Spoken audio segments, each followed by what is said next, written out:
Alright, so today we're doing a review for Crow Country, a new indie survival horror. Between this game and Signalis, it looks like there might be a new wave of survival horror in the indie game market.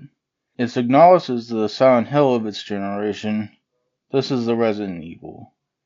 Although Resident Evil is still going strong, and Silent Hill might make a comeback, I'm more so talking about new games when I'm talking about a new wave. Speaking of new games, I have a demo for my new action survival horror game, What Happens After Midnight. It's a really fun world-hopping adventure with classical horror themes, strange characters, and fun combat. There should be a link in the description below. Back to the game. Let's dig into the gameplay of Crow Country.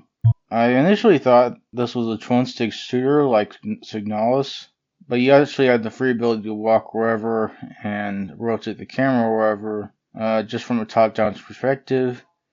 And you hold the button to aim, and while in aiming mode, you use left stick to move where you're aiming. And for the most part, works pretty well for the right amount of awkwardness and combat to add tension, similar to the old survival horror games.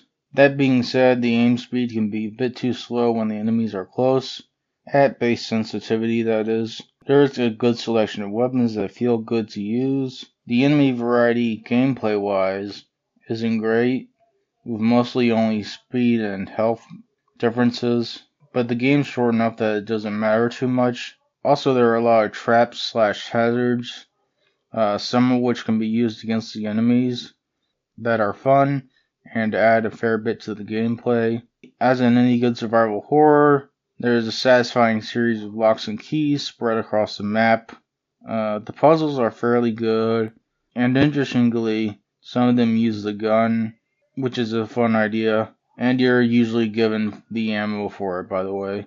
There were only a couple that I thought were too obscure, which is relatively good for a lot of puzzles within games.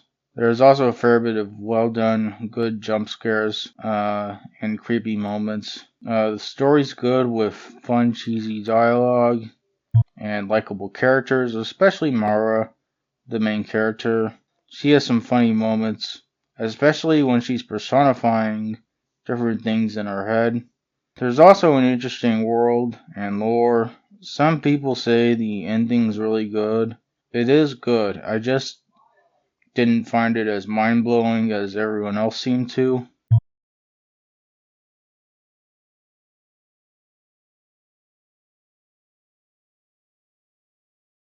The aesthetics are really good.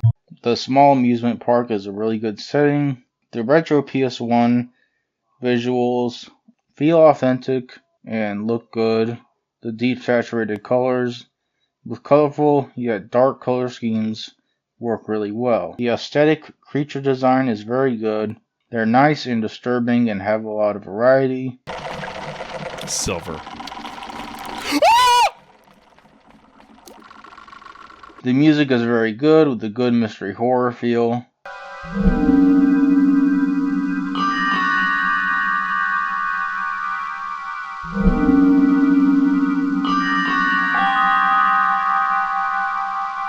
Overall, this game's not only a good send-up to classic survival horror, but good in its own rights. I'm giving it a 9.06. Thank you to anyone who likes, comments, or subscribes.